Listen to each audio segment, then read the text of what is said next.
about the science subject of classes 6th, 7th, 8th, 9th and 10th physics and chemistry. If you are new to my channel, you can subscribe to the channel for more science videos. If you like the explanation, please press the like button and you can share this video with your friends, family and the classmates. So the chapter which we are going to discuss today is of class 7, chapter reproduction in plants. So already मैं इस chapter पे 2 videos बना चुकी हूँ. Earlier के 2 videos में I have explained that what is the reproduction, what is the asexual reproduction and how the asexual reproduction takes place. So in asexual reproduction, basically only one parent is required and the asexual reproduction occur mainly by the vegetative parts of the plant, okay, like the stem, roots, buds and etc. Today we are going to discuss about the sexual reproduction. So in the sexual reproduction, 2 parents are required. Okay, one is male, another one is female, and the offsprings, which are the young ones, they are not the exact copy of the either parents. Means the young one which produced by the sexual reproduction, they have the characteristics of both the male and the female. So that's why they are not the exact copy of their parents, either of the male or female. And in plants, basically the sexual reproduction occur by the formation of the seeds. Okay, so basically whenever there is a sexual reproduction is happening in the plants, so there after the sexual reproduction there is a formation of seed, and with the help of seed you can grow the new plants. So basically if we talk about the flowering plants, so already you have read in class 6 that the reproductive part of the plant is the flower. Okay, so in the flowering plant, flowers are the reproductive organs. And if we talk about like few flowers have the like rose or the sweet pea, they contain both the male and female reproductive organs. So few flowers have both the organs in them, male and female, and those kind of flower which have both the organs, male and female reproductive organ, they are called the hermaphrodites or known as complete or bisexual. So now why they are called complete, okay, flower? Because just now I've told you that in the sexual reproduction 2 parents are required, one male and one female, and the flowers which are having both the male and female reproductive organ, so they do not require any other flower for the reproduction. They can reproduce on their own because they are having both the male and female reproductive organs. So that's why they are called the complete flower. And second, why they are called the bisexual? So bi means 2, okay, and sex. So basically in these kind of flowers, they are having both the sex, male and female, and that's why they are called the bisexual flowers. Now, if we talk about the complete flowers, complete means they are having both male and female reproductive part. So these are the different parts of the complete flower, like stamen. Stamen is the male reproductive organ, okay, male reproductive part of the flower. If we talk about next is pistil. So pistil is the female reproductive part. And then petals, petals का मतलब होता है जो आपके फूल की पत्तियां होती हैं, और सेपल्स जो होता है वो फूलों में नीचे जो आपने देखा है ग्रीन कलर के बेस में जहां से पत्तियां निकलती हैं, they are called the sepals.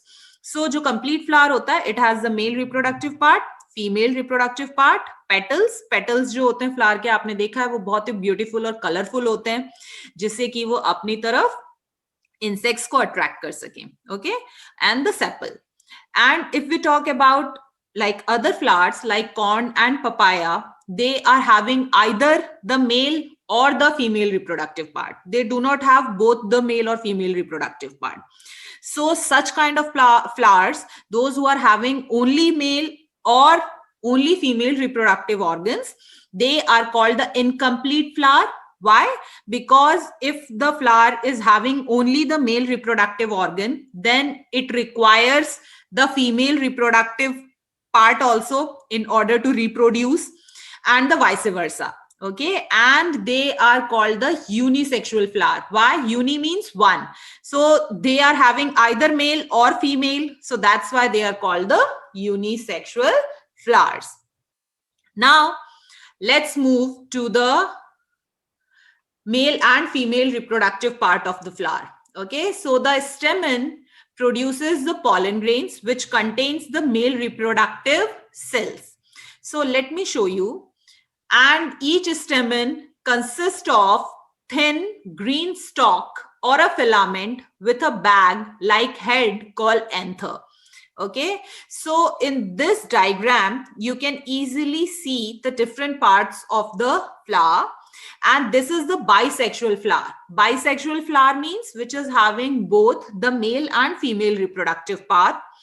So if we talk about first the male reproductive part, so this stamen is the male reproductive part. So the stamen is made up of two parts.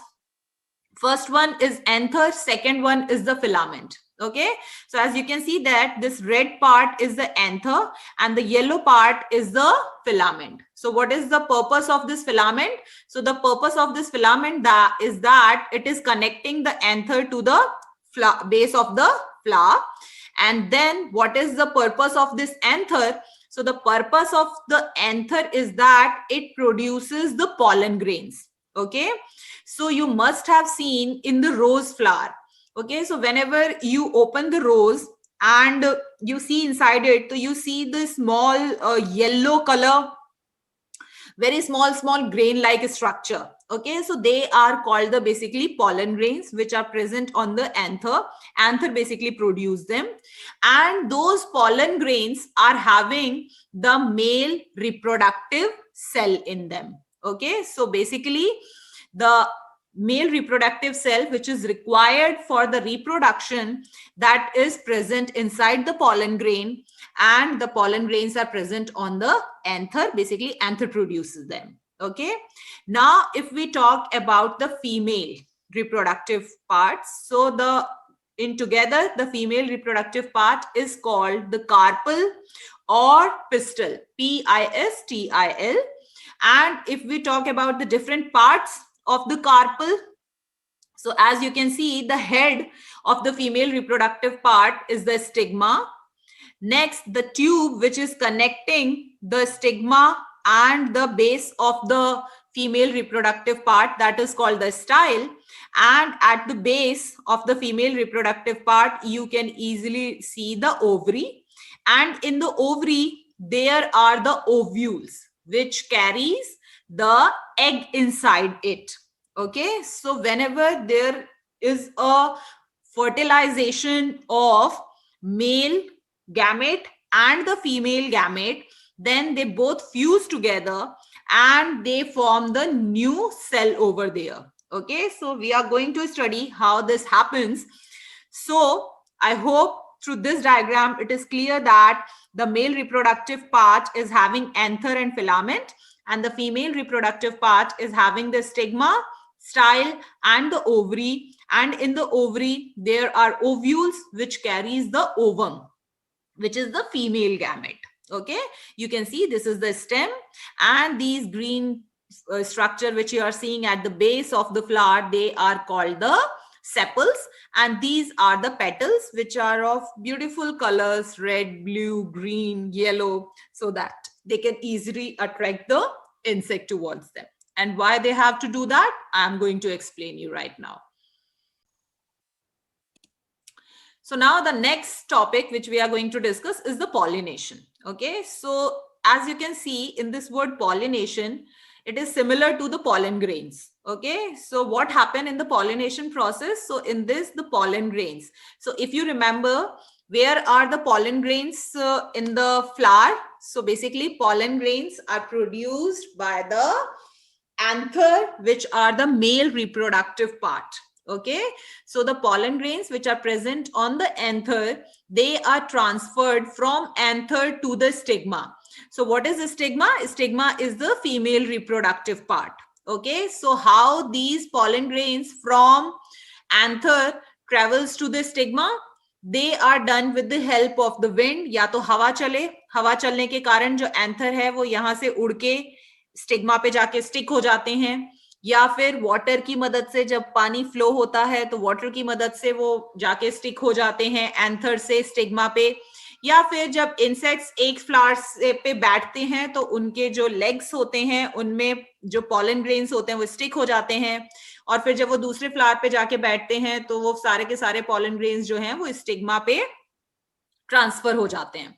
So basically ये जो process होता है by which the pollen grains are transferred from anther to the stigma, means from the male reproductive part to the female reproductive part with the help of the wind, water or insects. We call it a pollination. Okay, now the pollen grains are carried to the stigma of either the same flower or of the different flower. Okay, so कुछ plants ऐसे भी होते हैं जिनके पास दोनों ही parts हैं, मेल और फीमेल रिप्रोडक्टिव पार्ट.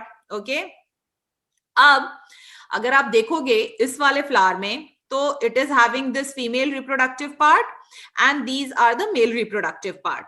तो अगर जो पॉलन ग्रेन्स हैं वो सेम फ्लावर में ही यहां से यहां चले जाते हैं, मींस एंथर से अगर वो स्टिग्मा पे चले जाते हैं इन द सेम फ्लावर, तो इसको क्या कहेंगे, सेल्फ पॉलिनेशन. मतलब खुद ही पॉलिनेशन कर लिया, खुद ही पॉलन ग्रेन ट्रांसफर हो गए from anther to the stigma in the same flower. Okay, so this is called the self-pollination.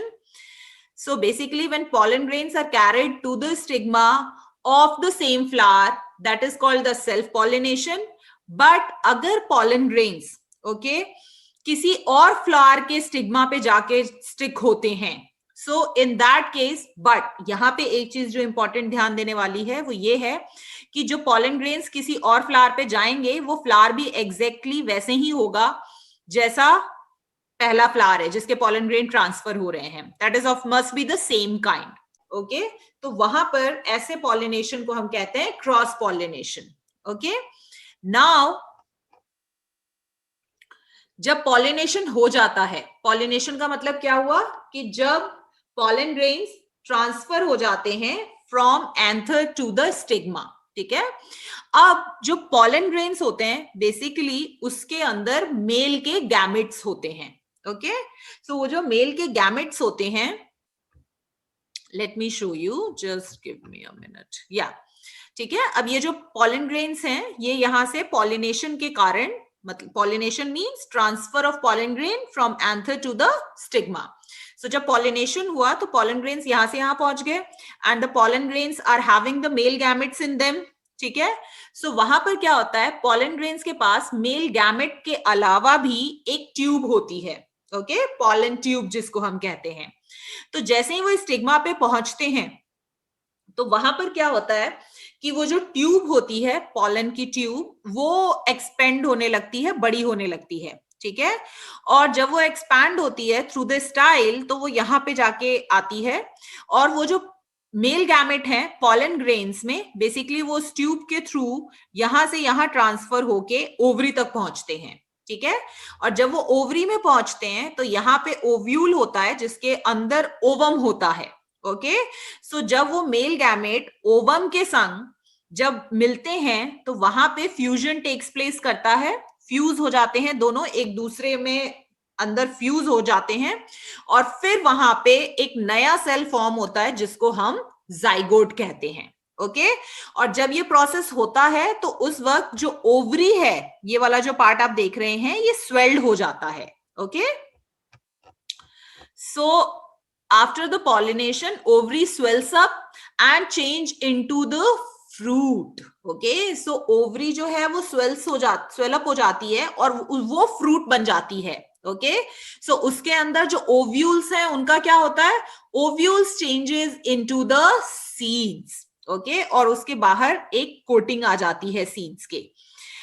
Okay, और जो सीड के अंदर एम्ब्रियो प्रेजेंट होता है. ओके, और वो एम्ब्रियो कहां से आया, let me show you. Okay, so जैसे ही आप देखोगे पॉलन ग्रेन्स में जो मेल गैमेट थे, अब यहाँ पे एक चीज बहुत अच्छे से ध्यान रखना कि जो पॉलन ग्रेन्स होते हैं ना वो मेल गैमेट नहीं है, पॉलन ग्रेन के अंदर होते हैं मेल गैमेट. ठीक है, दो एग जैसे स्ट्रक्चर होते हैं और वो यहां से ट्रांसफर करके यहां पहुंचते हैं. ओवरी जो होती है उसके अंदर पहले ओव्यूल्स होते हैं. ओके, और ओव्यूल के अंदर आप ये देख सकते हो, ये ब्लैक कलर का छोटा सा, दिस इज द ओवम. तो जब वो पॉलन ग्रेन के अंदर के मेल गैमेट ओवरी के अंदर ओव्यूल में पहुंचते हैं और फिर उसके बाद जब ओवम से मिलते हैं तो वो फ्यूज होते हैं और फ्यूज होने के बाद वहां पे एक नया सेल बनता है जिसको जाइगोट कहते हैं। अब वहां पर क्या होता है कि जो जाइगोट होता है वो डिवाइड होने लगता है, ठीक है। तो 1 से 2 बनेगा, 2 से 3 सेल्स, 3 से 4 सेल्स, ऐसे करके वो डिवाइड होने लगता है और नंबर ऑफ सेल्स इंक्रीज होने लगते हैं। तो उसके बाद जो स्टेज आती है आफ्टर द जाइगोट, उसको हम कहते हैं एम्ब्रियो, ठीक है। और एम्ब्रियो जो होता है that is present inside the seed. तो आप ये देख रहे हो बाहर वाला पार्ट, ये ब्लू वाला पार्ट जो ओवरी वाला पार्ट है, ये जो ओवरी वाला पार्ट है after the fertilization it converts into fruit, okay. और ये जो आपका रेड सॉरी ये जो व्हाइट पोर्शन आपको दिख रहा है यहाँ पे जो कि ओव्यूल है, that converts into seed, okay. और सीड के अंदर वो जो एम्ब्रियो मैंने आपको बताया था ना वो प्रेजेंट होता है। और जब भी आप किसी बीज को लगाते हैं किसी मिट्टी में तो वो एम्ब्रियो ही है जो कि डेवलप होता है and converts into plants, okay. So this is how the fruit is generally made up of the fruit wall and the seeds. So यहाँ पे जो important चीज है जो पूछी जा सकती है कि after the fertilization कौन सा part जो है of the flower converts into the fruit and which parts convert into the seeds. Okay, so ovary swells up and converts into fruit, and whatever the ovules which are present inside the ovary, they convert into seeds. Now we are going to discuss how does the pollination process. Okay, so just now I've told you that there are two type of pollination. Self pollination means same flower में ही pollen grain anther से stigma पे चला जाए, या फिर cross pollination मतलब कि pollen grain एक फ्लावर से दूसरे फ्लावर में जाके उसके स्टिग्मा में स्टिक हो रहा है, ठीक है, but the flower should be of the same kind. So अब ये पॉलिनेशन जो होता है just now I have told you that insects के द्वारा होता है, विंड के द्वारा होता है, वाटर के द्वारा होता है। तो now we are going to discuss how it happens, okay. So if we talk about the insect pollination, तो जो इंसेक्ट्स होते हैं, बर्ड्स होते हैं और जो दूसरे एनिमल्स होते हैं, they help in the cross pollination of the flower, okay. अब यहाँ पर क्या होता है कि अब जो दूसरा फ्लावर है, ठीक है, वो तो उससे डिस्टेंस पर होगा, तो वहां पर क्या है, विंड के कारण बहुत जो अगर पॉलन ग्रेन वहां पहुंचेगा भी तो बहुत सारा वेस्ट हो जाता है। तो जनरली इंसेक्ट पॉलिनेशन में क्या होता है कि जो इंसेक्ट्स जो हैं वो क्रॉस पॉलिनेशन में हेल्प करते हैं फ्लावर के लिए, ओके। सो इंसेक्ट्स जो होते हैं अब वो फ्लावर के पास आएंगे क्यों, अब क्रॉस पॉलिनेशन में तो क्या करना है, उनको पॉलन ग्रेन्स को ट्रांसफर करना है एक फ्लावर से दूसरे फ्लावर में, और पॉलन ग्रेन्स कहाँ होते हैं, एंथर पे होते हैं। उसके लिए इंसेक्ट्स को क्या करना पड़ेगा, फ्लावर पे आके बैठना पड़ेगा ताकि वो पॉलन ग्रेन उसके लेग्स में स्टिक हो जाएं, ठीक है, और फिर जब वो उड़ के दूसरे फ्लावर पे जाए तो वो वहां पे ट्रांसफर हो जाए। तो दैट्स व्हाई जो आपके फ्लावर्स होते हैं उनके जो पेटल्स होते हैं, जो पत्तियां होती हैं, वो बहुत ही कलरफुल और उनमें बहुत अच्छी खुशबू आती है ताकि वो इंसेक्ट्स को अपनी तरफ अट्रैक्ट कर सके, ओके। सो इंसेक्ट्स अट्रैक्ट होते हैं by the colour and the scent of the petals, जो पत्तियां होती हैं। फिर वहां से जो इंसेक्ट्स होते हैं वो जनरली क्या करते हैं, they collect the nectar from the flower. Nectar क्या होता है, nectar is the sweet liquid usually present at the base of the flower. So generally जो इंसेक्ट्स हैं वो पॉलिनेशन के लिए नहीं जा रहे होते हैं फूल पे, इंसेक्ट्स तो जा रहे होते हैं just to collect the nectar, जो कि स्वीट सा लिक्विड होता है आपका, ठीक है, जैसे हनी हो गया, ठीक है, उसी से हनी बनती है, जो हनी भी आके बैठती है उस पे, नेक्टर कलेक्ट कर करके उसी से आपका हनी बनता है, ओके। सो जब वो नेक्टर कलेक्ट करने के लिए फूलों पे बैठती हैं तो वहां पर उनका जो पॉलन ग्रेन्स होता है एंथर से वो स्टिक हो जाता है उनकी बॉडी में, और जो ग्रेन्स उनकी बॉडी में स्टिक हुए हैं वो रब ऑफ कर देती हैं, ठीक है, जब वो विजिट करते हैं दूसरे फ्लावर पे टू कलेक्ट द नेक्टर। तो जब वो एक फ्लावर से दूसरे फ्लावर पे जाती हैं तो एक फ्लावर का जो पॉलन ग्रेन्स हैं वो उनके बॉडी से स्टिक हो जाता है, और जब वो दूसरे फ्लावर पे जाती हैं तो वहां पे वो उसको रब ऑफ कर देती हैं, अपने बॉडी से झाड़ देती हैं, निकाल देती हैं, तो वो दूसरे फ्लावर के स्टिग्मा पे जाके चिपक जाता है पॉलन ग्रेन, और इस ढंग से क्रॉस पॉलिनेशन में आपके इंसेक्ट्स हेल्प करते हैं एंड जो भी पॉलिनेशन इंसेक्ट के द्वारा किया जाता है बाय दिस मेथड, उसको इंसेक्ट पॉलिनेशन कहते हैं। तो यहाँ पे जो इंपॉर्टेंट चीज आपको ध्यान रखनी है वो ये है कि इंसेक्ट्स जो हैं वो पॉलिनेशन के लिए नहीं जाते हैं फ्लावर पे, इंसेक्ट्स अपना नेक्टर कलेक्ट करने जाते हैं, और जब वो नेक्टर कलेक्ट कर रहे होते हैं उस वक्त पॉलन ग्रेन्स उनकी बॉडी से स्टक हो जाते हैं और फिर वो दूसरे को ट्रांसफर कर देते हैं दूसरे फ्लावर में। Now let us discuss about the wind pollination. Okay, so wind helps in transferring the pollen grain from one flower to the stigma of the other flower.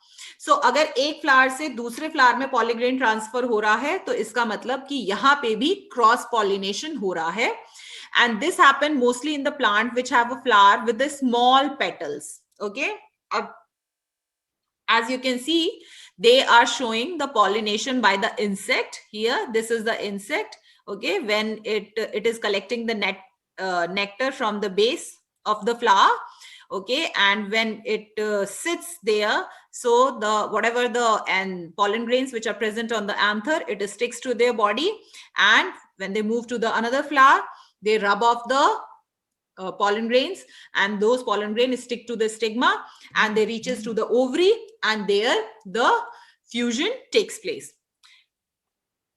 and this is the pollination by the wind. Okay, so pollination by the wind mein, as you can see all these parts are the anther, male reproductive part, all these, okay, and the tube through which they are connected to the base of the flower, that is called the filament, and these long tubes which you are seeing with the hairs, they are called the female reproductive part, which you call the carpel or the pistil. Okay, so wind के कारण क्या होता है कि जो pollen grains हैं आपके anther पे वो हवा से एक फ्लावर से दूसरे फ्लावर के तक पहुंच जाते हैं। नाउ अगर आप नोटिस करोगे आपके पास रोज फ्लावर हो तो आप देखना कि जो रोज फ्लावर में जो आपके pollen grains होते हैं, ठीक है, चारों तरफ पत्तियां होती हैं, वो अंदर होते हैं। Okay, so in that case transfer of pollen grain from one flower to another is little bit difficult, ठीक है, क्योंकि पत्तियों को पहले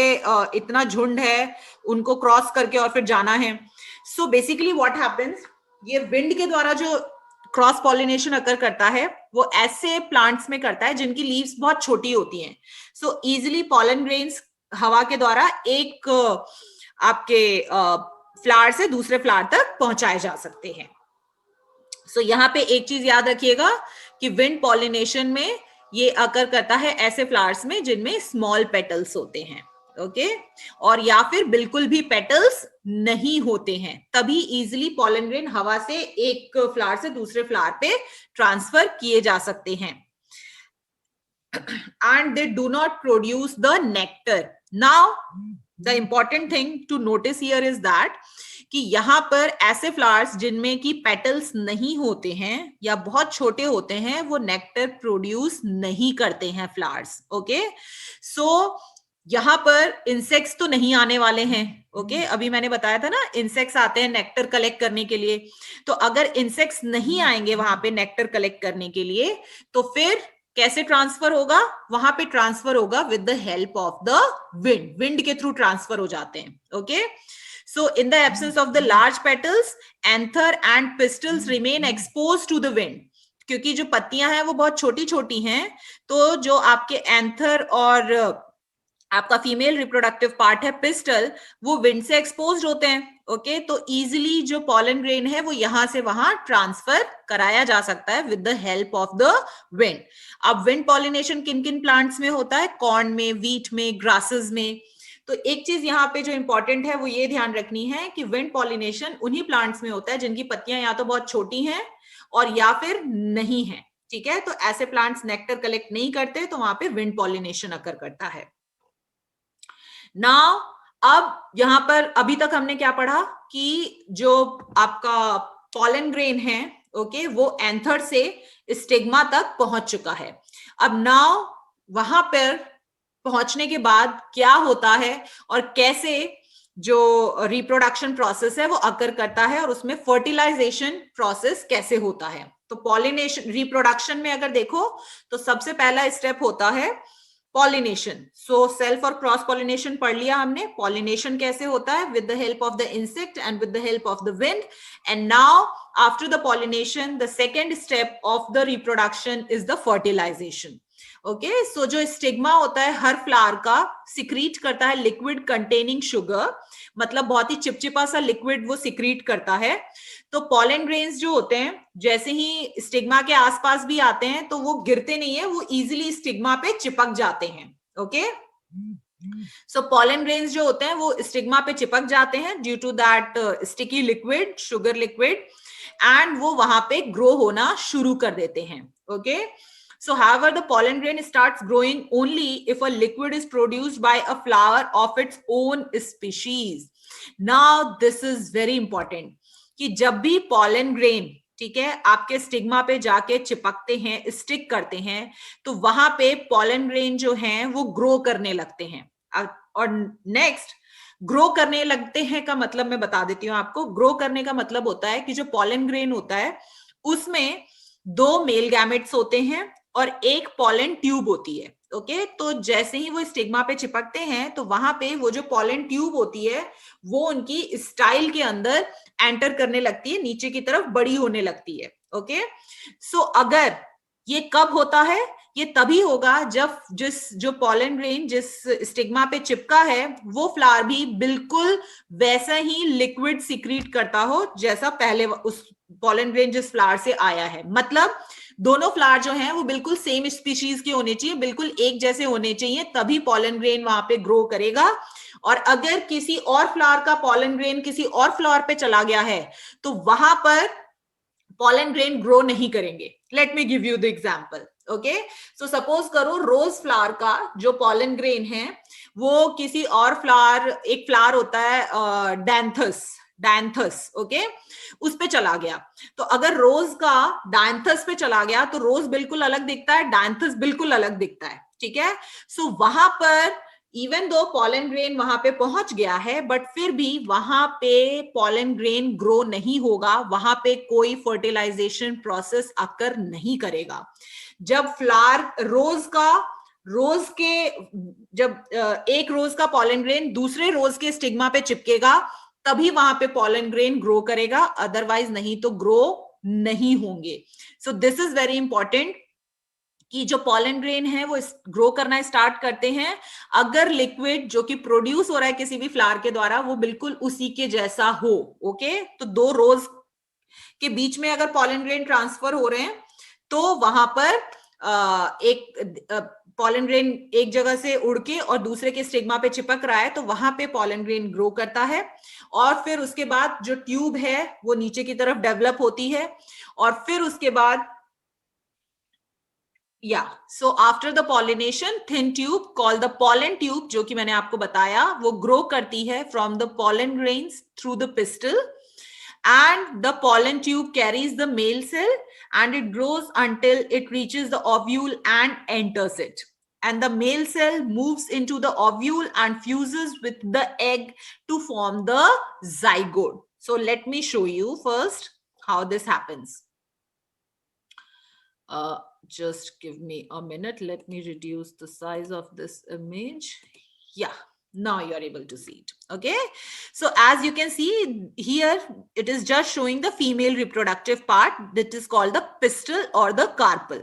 Okay, so as you can see this head is the stigma, it is written here. This is the style. Okay, this was the style and this whole part is the ovary.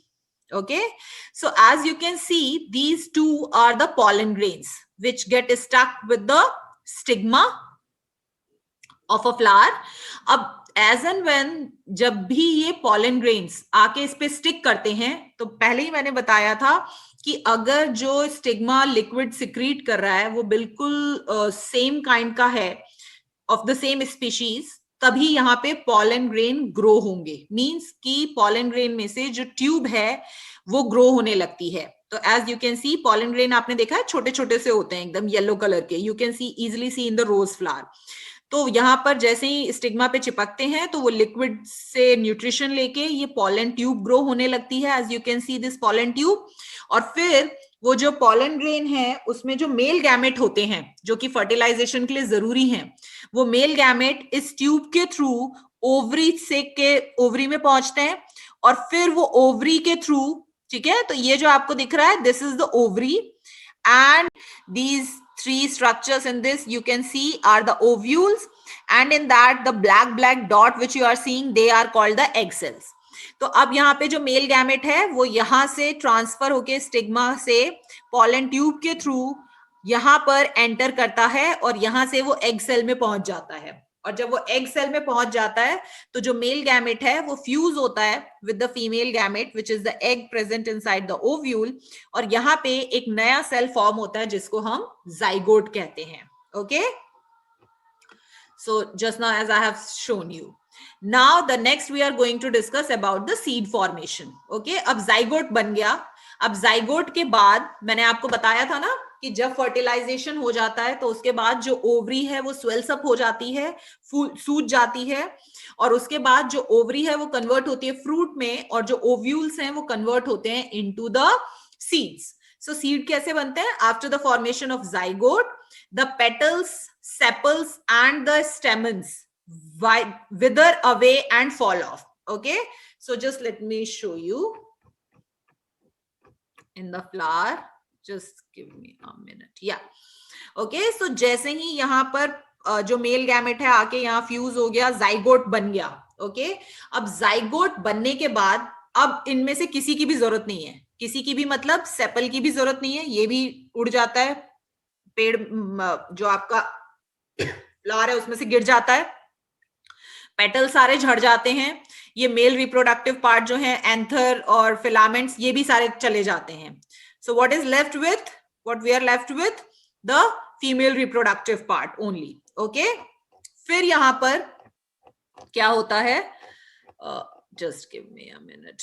ठीक है, तो जितने भी जो petals हैं, sepals हैं, stamens हैं, वो विदर अवे हो जाते हैं, फॉल ऑफ हो जाते हैं, and often the style and the stigma also fall of. ठीक है, तो स्टाइल और स्टिग्मा भी चले जाते हैं. अब स्टिग्मा ये है और स्टाइल ये है. ठीक है, तो ये और ये भी गायब हो जाते हैं in from the female reproductive part. So we are only left with the ovary after the fertilization. तो यहाँ पे ये चीज बहुत इंपॉर्टेंट है कि जब फर्टिलाइजेशन हो गया, जाइगोट बन गया, तो जाइगोट बनने के बाद बाकी जितने भी पार्ट्स थे फ्लावर में वो सारे के सारे उड़ जाते हैं, चले जाते हैं, गिर जाते हैं. कोई चीज अगर बचती है तो वो है आपका सिर्फ what we call it ovary. Okay, so just give me a minute, let me now expand it. Yeah, so we are left with the ovary, so only the ovary remains. So and the ovule in the ovary contains the supply of the food. Okay, so ovary के अंदर जो ovule है वो food को supply करता है for the growth. Okay, फिर zygote जो है उसको भी ग्रो करना है, उसको भी फूड चाहिए. वो कहां से लेगा food? From the ovule which is present inside the ovary. और ये जो जाइगोट है ये फूड लेता है फ्रॉम द ओव्यूल और फिर वहां पे इसकी ग्रोथ शुरू होती है. तो ग्रोथ शुरू होने का मतलब क्या हुआ? सेल डिवीजन प्रोसेस होता है. मतलब एक सेल 2 में टूटता है, 2 से 4, 4 से 8, ऐसे करके ये सेल डिवीजन प्रोसेस होता है और फिर ये कन्वर्ट हो जाते हैं इनटू द एम्ब्रियो. ठीक है, अब meanwhile the wall of the ovule develop a hard layer. अब ये जो ओव्यूल है जो कि फूड प्रोवाइड कर रहा था, इसके चारों तरफ एक हार्ड लेयर आ जाती है और ये सीड बना देता है. ओके, सो आप किसी भी चीज का जो बीज देखते हो तो बीज जो होती है उसमें क्या होता है? ओव्यूल होता है और ओव्यूल के अंदर एम्ब्रियो होता है. तो जब आप किसी चीज का बीज पौधे में डालते हो तो बेसिकली ये जो एम्ब्रियो है ना, ये ग्रो होता है into the new plant. Okay, so the seed consist of the young plant and the young plant is called embryo.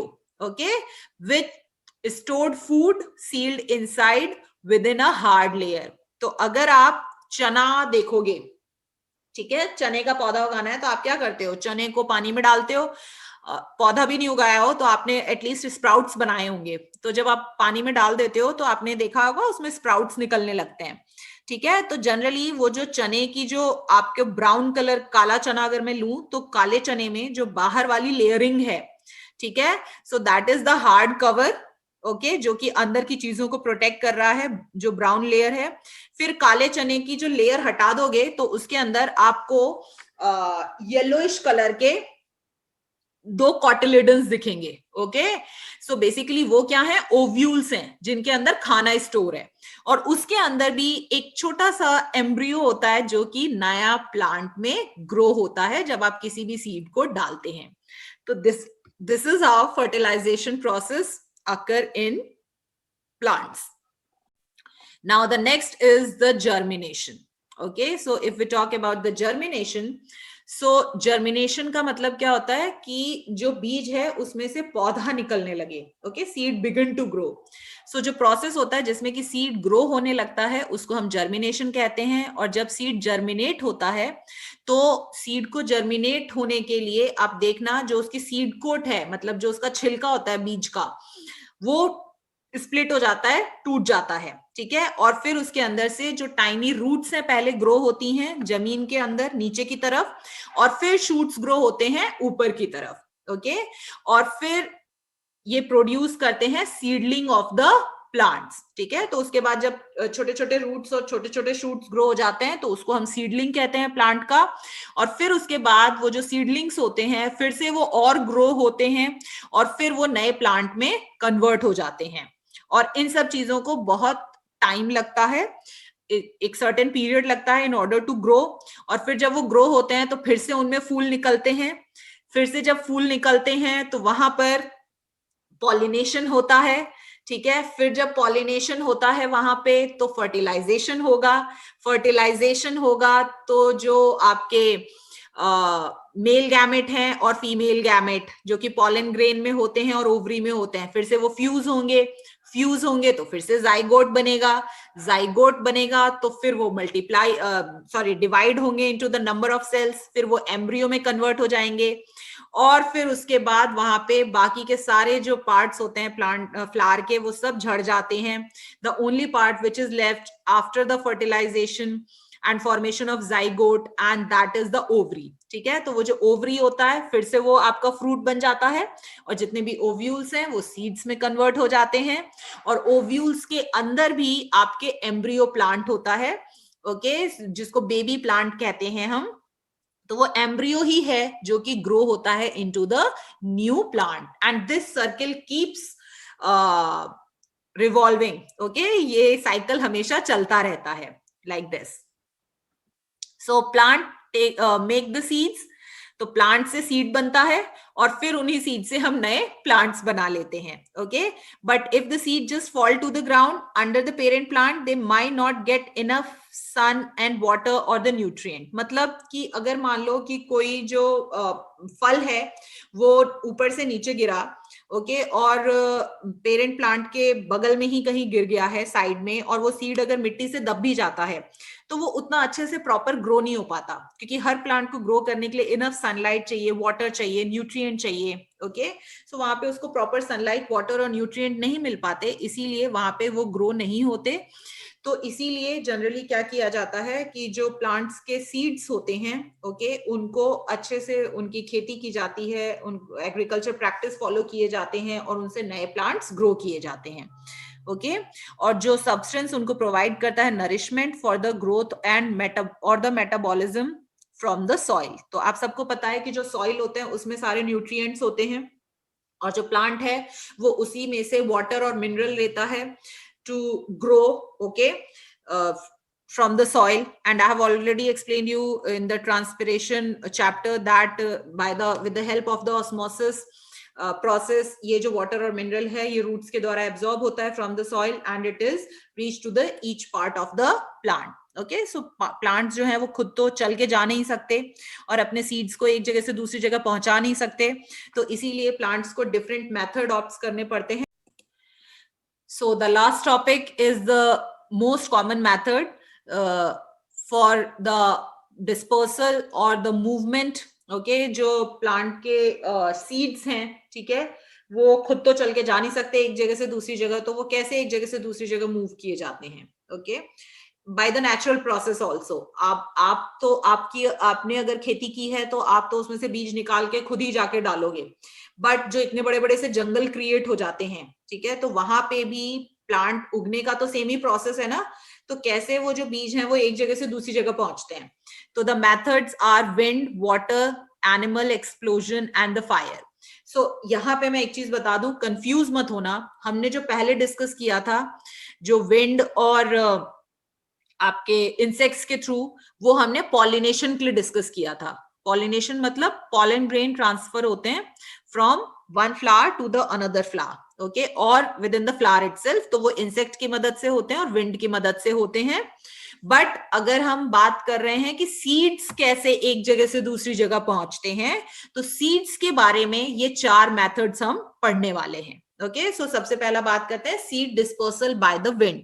अब विंड की मदद से सीड्स कैसे डिस्पर्स होता है, तो जनरली हवा की मदद से अगर कोई चीज डिस्पर्स हो रही है, इसका मतलब वो बहुत हल्की होगी, है ना।